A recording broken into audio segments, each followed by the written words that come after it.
I'm Tosh, and I am a participant in Renee's workshop today, and it was outstanding. She is a master facilitator, and I felt very guided and safe and comfortable in her class, and I learned so much about the full range and spectrum of tantra and all the different lens, from sex to yoga to life, and all the different applications. And at the end of the workshop, we did an activity that was outstanding, and I feel completely blissed out, very renewed, and I'm so glad that I participated. So if you're thinking about it and you're sitting on the fence, just go ahead and register and come on and join us and get what you need from her guidance and mentorship. So, hi, I'm Medina here in DC. I'm just leaving Renee's Prandhara's workshop. It was amazing.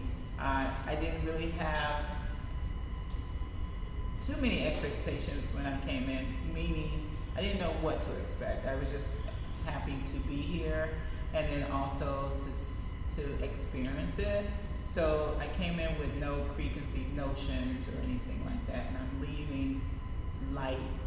I feel renewed. I feel release. Things that I did not even think that I had feels like they were never here to begin with. So thank you so much. I definitely recommend you coming and doing a workshop with Renee and experiencing it for yourself.